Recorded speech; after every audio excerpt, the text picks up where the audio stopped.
Before we start.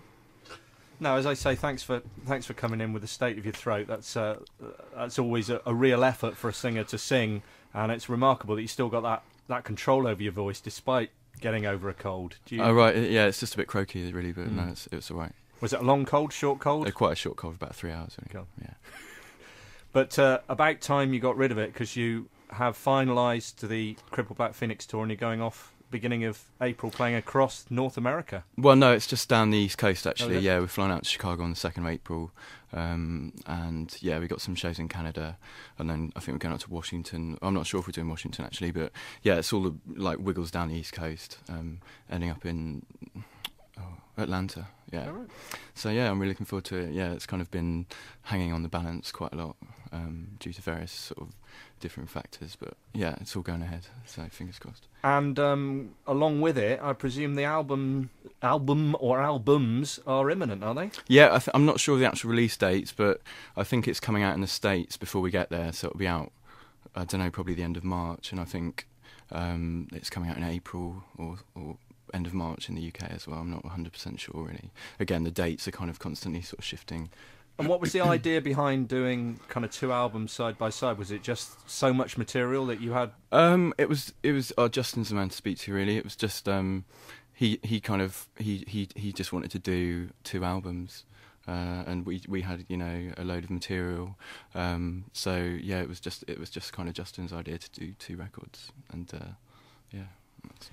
And in a way, we're even more delighted to have you playing solo, because you might not be doing that for much longer. Well, I mean, I'll always carry on doing stuff on my own, but I think after the next record, I'm going to start up a band with my friend Tom, just because I'm kind of sick of... I just never play out anymore, and it's not because I don't enjoy kind of performing in front of people, because otherwise the whole process is not futile. I mean, it's a good thing for me to do, and I enjoy it, but it's good also to get to play, your songs in front of people. And I think maybe I'm just a bit anal about where I play. I just kind of had enough of playing just really sort of, I don't know, just gigs in places where it's not really suited for kind of like one person and a guitar who sings really, really quietly, I suppose. And this theme runs, so you would not believe how often we hear this from musicians. Doesn't surprise me. Solo musicians. Yeah. Is it a particularly Bristol thing, do you think, or do you find that anywhere really?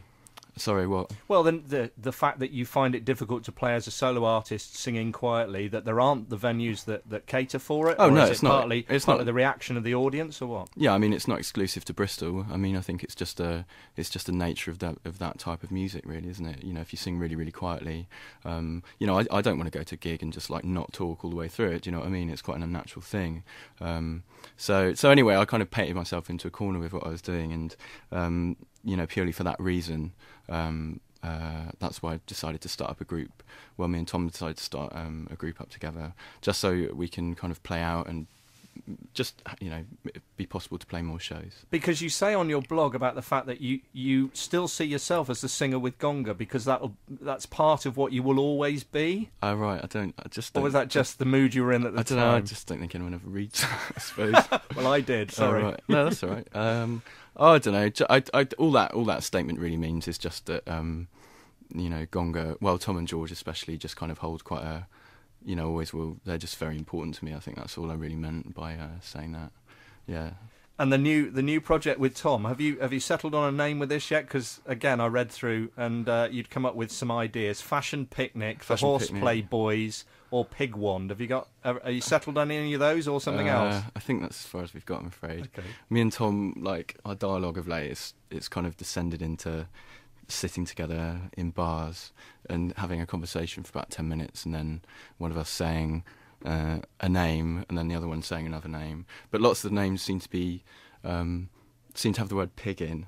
And also my friend Ellen pointed out that lots of them seem to be slightly homoerotic as well. But I don't know. Those are the ones Tom comes up with. I come up with really masculine butch names. Of course. Like Meaty Fiction. That's one just off the cuff. Actually. I thought that about the names of the songs as well. You've done what? Beef Fist. Beef Fist. Yeah, that was Tom's. Yeah, that was a potential band name, but we decided not to have any sort of meat in our band name title. Okay, just in case you upset the vegetarians, or no, screw them. It's just like we're just not into having meaty titles, I suppose, as a name. But yeah, Fashion Picnic I came up with. Horseplay Boys. That was a dual effort. And Pigwand, Tom has a dream about a child called Pigwand. A child called Pigwand? Yeah, it's a recurring dream he has. So okay. That's where that one came from. So I think we're just going to put them all to bed. So you won't be playing necessarily live solo, but what you're saying is you'll still carry on writing songs at home and oh, I don't know. Again, recording? I hadn't really thought much about it when I wrote that because I just assumed no one really reads it.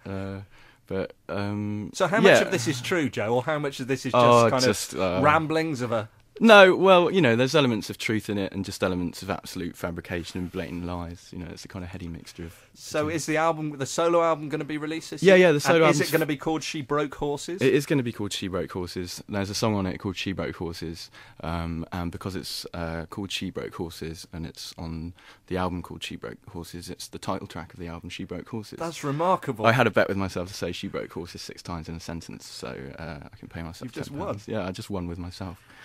But yeah, so it's going to be called She Broke Horses. Yeah. That's 7.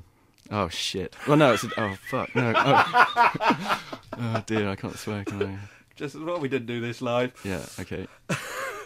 And what else you're involved in? Because I was fascinated by the fact that you write music. I didn't know this, for documentaries and short films in your time. Well, yeah, it's kind of I mean, I've had a few jobs basically, but it's been really sporadic. If I had a bit more time or a bit more kind of just more time, I suppose it is really. Then I'd like to get a show reel together and try and pursue that line of work, because it's kind of it's fairly well paid, and it's quite a good way to work as well. It's quite a different way to work and pushing yourself in a different way. Like just having to write on the cuff, and also writing to films, film footage or just any visual footage. I was going to say, because rather than it being something in your head, you've got a focus for what. Well, yeah, you have kind of like a visual idea to bounce. That sounds terrible, doesn't it? Someone shoot me. You're just looking at a picture and then you try and come up with a sound that kind of seems to fit with the picture somehow, I suppose. Moving picture. Mm-hmm. So what's next? The tour in April. You're not got a release for the solo album yet? No, not really. I've got it all done. All the demos are recorded. So I'm just sending out the CDs to various people who are doing sort of different bits and bobs on it, and then just I'm just in the process of getting all the bits of stuff back from different people, and then just working through it with the different musicians, and then it's just a question of booking some time in State of Art, and then re-recording the whole thing. Because you've done the demos at home and then you just kind of I did them. Yeah, I've got a little space in a building, and I did them there, but. I just want to do them again. I don't know what I'm up to, really. But that area of Easton, I seem to have heard a lot about people either living or working in Easton now. And, and it seems to be a lot of kind of productivity and creativity over there. Yeah, well, my space is in Mivart Street, which is kind of it's just a big art space, really. So there's lots of different things going on there. I haven't actually been around and looked in the Mivart Street entrance. My entrance is on Cato Street, but it's like a rabbit's warren, I think, in the things underground. Lots of rehearsal spaces, potters, performance artists. But my space is actually off Jim Barr's recording studio. But there's lots of stuff going on in Easton.